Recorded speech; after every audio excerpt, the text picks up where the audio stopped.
The year is 2019. The Olympics are set to be held in Neo-Tokyo, a reconstruction of the one we are familiar with after the Akira incident that brought about the beginnings of World War III, the Cold War no longer cold. Decades of fighting left the global economy in the shitter. Poorly formed local and federal governments bred corruption and greed. Neo-Tokyo took on an ugly persona. A slum shared with fortunate sons who, through personal connections, could still obtain high-paying jobs. A majority would turn to violence, crime, drugs, and religion to ward off their hunger and desperation, which is where a rumor of a prophet begins to seed itself. An idea that a greater force will one day liberate them from the corrupt concrete nightmare, vanquishing the elite that profit from their suffering. This anime serves as a warning, one now we need to hear more than ever, of the terror of unchecked power and poor leaders. This is Making Sense of Akira. At the heart of this story is a group of orphans, displaced after the Akira incident left their parents dead, living in government institutions that lack proper funding and welfare for the children. The result of this system failing the unfortunate leads to the founding of gangs for protection and to ward off these feelings of poverty with violence and thrill chasing. Their government failed them twice, both with the lack of assistance and the lack of self-control. After all, they were the ones responsible for the disaster that incited war. Akira isn't the special name given to this explosion, rather the name of a child at its apex. A boy the system also failed by using him as a lab rat for human experimentation. Whether from the same fear that drove the founding of the nuclear bomb in America, a fear that they must be the ones to discover a new power first, or driven by the curiosity and pursuit of progression that motivates scientific advancements. The Japanese government chose orphans for psychic experimentation. Choosing kids had multiple benefits behind the thought. Due to their age and lack of family, they were easy to control as well as rather malleable to manipulation. Additionally, their brains were not fully developed, and there was a belief that this made them better subjects for developing psychic abilities. Thus, dozens of children were subjected to this terrible experimentation. Their brains altered, their bodies injected with drugs to keep this power at a tolerable level, a suppressant that would eventually lead to their grayish skin and stunted growth. Even after years, they would never mature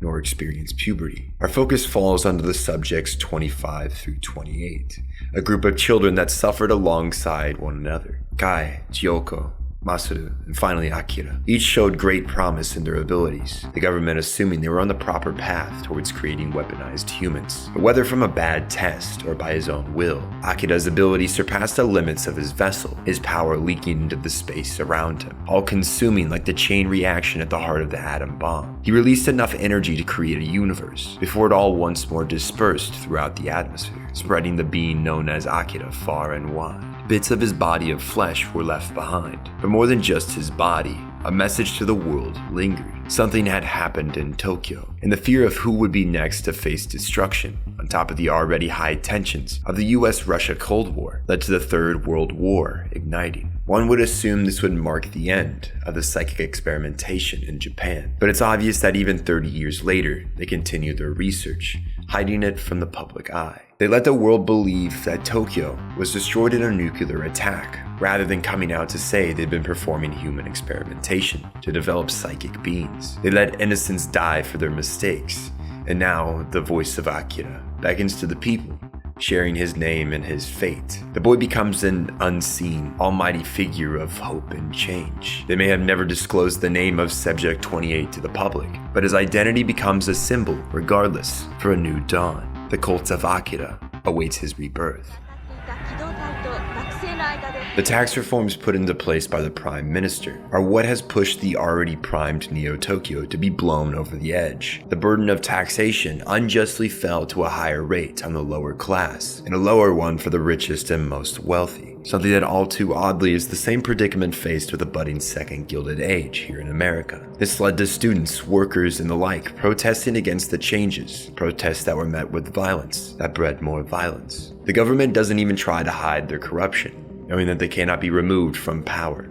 Thus, the police and military act simply as stormtroopers, eliminating the voices of the people, though it's clear that this will only further propel destabilization within Neo-Tokyo. The only one who looks for an answer to the inevitable destruction of the city is the Colonel, though his approach is incredibly flawed. He believes the only way to save Tokyo and prevent another Akira-level event is through military oppression, authoritative control, and suppression of psychic power. While he cannot outright order the halt of psychic research, he puts as much pressure as possible on the scientists to stop taking so many risks with the power, avoid another Akira by all means possible, though for the most part, this order falls on deaf ears, like many of his proposals to the council. The greater government ignores his worries for the city, and the people, angered by the horribly run system, reject the administration as a whole, not interested in keeping the peace. What the Colonel does not understand is that his decision to try to oppress only further enrages the city, causing the bubble to only pop at a higher peak. This city is destined to blow. He cannot stop that. And at the center of the chaos, a terrorist organization was founded with the sole idea to destabilize the government and bring change. How exactly they intend to do such a thing is not something they have thought through. Thus, their actions only really end up being violent, with no solution behind what they're doing. The council member Nezu takes note of this, and seeing the group as a favorable asset, he poses as an ally to their cause, assisting them in their hit-and-run tactics, while slowly attempting to seize more power and wealth from within. The terrorist group is either too ignorant or too trusting that they don't see the strings attached to their bodies, pushing them to act without proper strategy. All these rising tensions come to a peak with the kidnapping of test subject 25, Kai, at the hand of the terrorists, leading to the orphan biker gang, led by Kaneda, coming into contact with the boy, and the member Tetsuo being awakened to his dormant ESP ability, hoisted away by the military for examination. There is a worry that the boy's exposure to Subject 25 has led to an awakening of a power level only previously seen in number 28, Akira. The Colonel orders head scientist Onishi to focus on suppressing this ability and not further letting it spiral out of control. But quite obviously, this man's loyalty is to progress and scientific advancement. He does not abide by morals and ethics. He merely pushes limits and views the results. Unbeknownst to him, though, is the fact Tetsuo is the worst subject to give power that rivals a god. This boy suffers from a severe inferiority complex, displaced hate and anger from years of mistreatment by society and the failings of the government for orphans like him. Tetsuo is very much the black sheep of Kaneda's group, constantly finding himself saved by others. He's the weakest member and the most envious of their leader. He desires to have what Kaneda has, but rather than pursuing these material possessions and characteristics of a leader that he so desperately wants, he'd prefer to lash out in anger and close his mind to possibilities, which is why he never grows from his stunted position. Tetsuo wants to be seen as strong and a leader, yet to do so he must practice compassion and composure. Two things he seems to overlook are the very fact he follows Kaneda in the first place. Strength is only a small piece of the leadership puzzle. Without proper self-control, you'll become irrational and cave to the hunger for power, such as what happens. As Tetsuo's mind continues to collapse, he finds himself withdrawing into this me against the world mentality, which, along with his awakened state, makes him a target for the manipulation of a higher force. He may wear this motto as a shield for his vulnerability, but this shield has a great many holes and flimsy metal sheeting. It isn't enough to keep a godlike being at bay. Akira sees the potential in Tetsuo to surpass the limits of his body just as he once did. The being still lurks within all, like he had merged with the universe itself and exists everywhere yet nowhere. He becomes like a guide to Tetsuo's truth, to his transformation.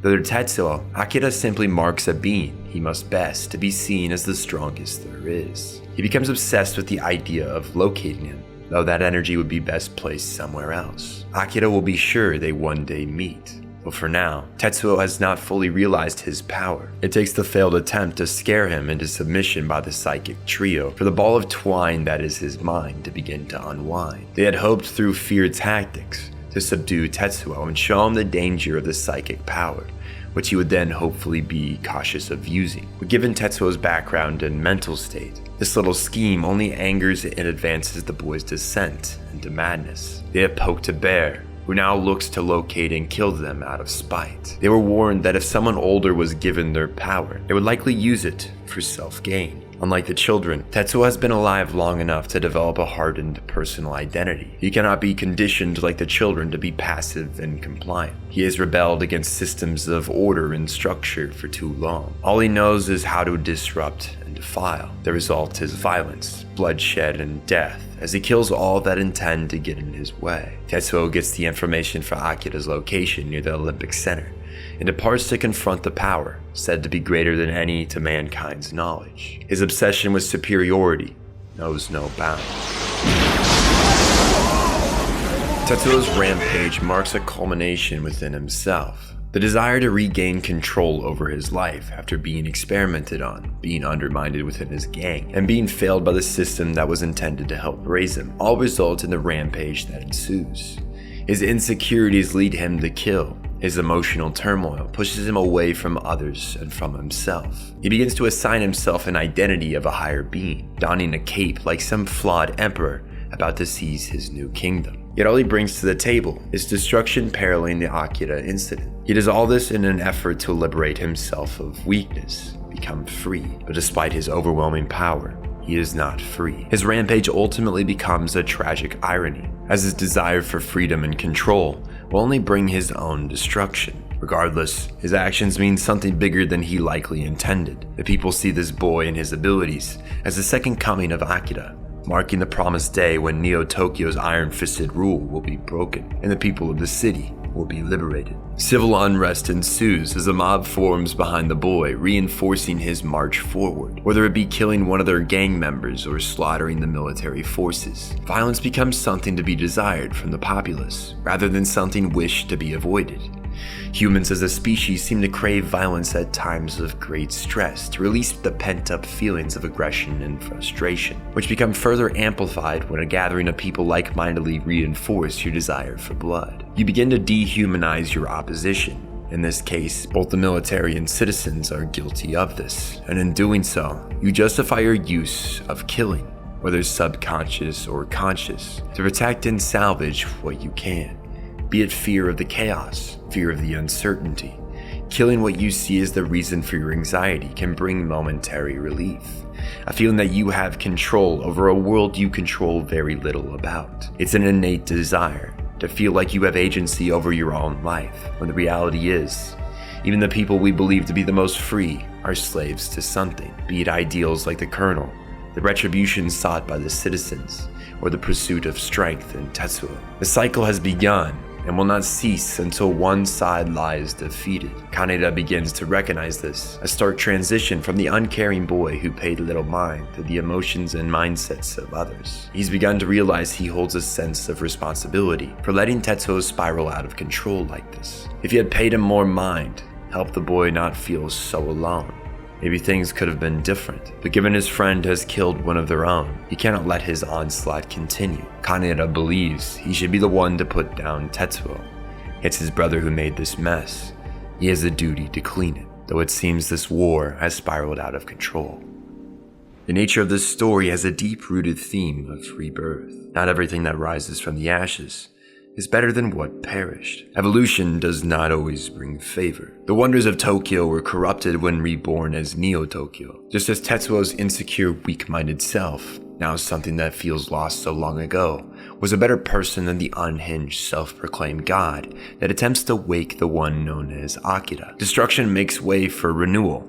It flattens that which once was, both for better and for worse. Progress is progress, even if it's ugly, corrupt, or shallow. It's inevitable. Something new will be born from the old. It is hard to say if the only path forward is to reject tradition and society, dismantling all which holds us in place. Through the city, Tetsuo and the military's battle has left only scarred earth and blood-stained concrete. The Olympic Center faces the same fate, a structure of hope for global unity demolished as Tetsuo rips Akira's containment from its place in the ground. It's here that the boy learns Akira is no longer of this earth. What remained were remnants of his body. But that's not to say he doesn't still walk amongst us. We know he propels Tetsuo further, pushing him to the same fate of transformation, or more accurately, a metamorphosis into a new form that is not tied down by a mere body of flesh. A fate we become all too familiar with as the battle between Kaneda, the Colonel, and Tetsuo reaches its culmination, the psychic boy's powers no longer listening to his will. The drugs the military had given him have worn off. The energy in his body, something he is incapable of containing. Thus, it begins to combine man with machine. Flesh and metal intertwine, sculpting a creature more human than not. Yet something we cannot fathom being one of us. The energy that makes up the air around us is transformed into whatever the will that now holds Tetsuo hostage desires it to be. Kaneda is consumed into this wall of meat, his friend now dropping his god complex and once more, like the old days, calling to Kaneda for help. But there is nothing as a mere human his friend can do. There is but one child that can help him now. Akira reconstructs his body from the frozen remains, appearing as a deus ex machina to solve a problem only he has the power to resolve. Though the solution isn't the best case scenario. Tetsuo is too powerful to remain as human. He must join Akira in once more returning to the universe itself. Their identities meshed with the energy that flows through river, wind, and earth, through space, stars, and galaxies. From where they stand, Akira releases enough energy to birth a new universe, annihilating everything within this radius, mimicking the explosion that started this tale. Kaneda is whisked away, saved by the psychic trio who wish to guard a boy who has nothing to do with the failings of humanity and creating a power they are incapable of controlling. Together, all 5 of the children with unbound potential greet a new form of life together, in a place we are not capable of fathoming. Tetsuo sheds his corporeal form and his ego, becoming something new and unknowable within this singularity. A being of energy or consciousness, we cannot be so sure. His friend looks on at the ruins of Neo-Tokyo, left to ponder what kind of person Tetsuo was. How along their journey together did he fail him? Was there anything he could have done to change this outcome? Maybe there was. Maybe it wouldn't have been enough. Tetsuo was responsible for his own fate, responsible for becoming the demon of hatred he chose to be. But that does not mean he was the only one at fault. The flawed and corrupt systems, the people that took advantage of his weakness, they have just as much skin in the game. It's a burden the city must bear, Kaneda must live on with. Our protagonist has changed, and now Tokyo must as well. Akira suggests that humanity is trapped in a loop of creating tools and systems beyond its understanding and ability, suffering the consequences, and then starting over. Twice do we see this cycle, first with Akira, then with Tetsuo. There may one day be a third incident that will come to pass. As something tells me it's inevitable. As time passes, centuries go by. It seems like every 100 years or so, history finds a way of not necessarily repeating itself, but finding a way to rhyme, as Mark Twain said. It's vital to learn from our mistakes, because if we continue to act as if our failures never happened, we'll only recreate the problem without finding the solution. The government had failed the people. They succumbed to personal desires and left citizens jobless, homeless, and impoverished. It's difficult to point at where it all went wrong, as humans are all too easily corruptible, too quick to seize power while lacking the wisdom necessary to wield it. It's unavoidable that there will be rats within the seats of leaders, and there is hope that those who hold wisdom alongside power can counteract those who don't deserve their place at the table. There is hope that within humanity there exist many who will not succumb to cycles of violence and hate, who will recognize their shortcomings, their flaws, their limits, and choose to push themselves to be better. A wise man knows he knows nothing. That is the first step towards growth, recognizing one's weakness. There may always be a lurking sense that humanity will most certainly be what destroys humanity. But there is always hope that fate is on the side of justice, that we can lead the world into a positive direction as a collective. And that's a hope I'm willing to hold on to. It's much more interesting than succumbing to fears and anxiety. Tetsuo may not have been ready to wield the power of a god. The government may have rotted from the inside due to terrible management, but the children represented the hope in the future generations and saved the world from certain destruction. Kaneda was able to learn from his current shortcomings and transform himself into a more understanding and reflective person. He may just become a key leader in the rebuilding of this city. Only time will tell. We may not know what is next for the world or for humanity. The divine potential, an unknowable future, all finds itself wrapped in the idea that Akira represented. He was the most terrifying yet apathetic being, a product of our faults, yet one that did not hold ill will to us for his fate. He represents the nature of our universe, indifferent to the results of our species, carefully watching and observing itself, with the possibility that within it exists agency. One day it may just step in and change the direction we are headed. We tore apart the world trying to become something more than human, and in the ashes we destroyed the lives of the same people we intended to pass the torch to, and forced upon them was the next stage of life. Hopefully our future generations are not forced to suffer a similar fate, and if they are, may we hope that this new form of life is more kind to them than we were. It is the duty of the old to know when to step aside and let the young spread their wings, and in this case, their wings took them far beyond our comprehension. As we leave this story, something beyond us begins, as a new universe, born from the destruction we created, remembers its name. 僕は鉄を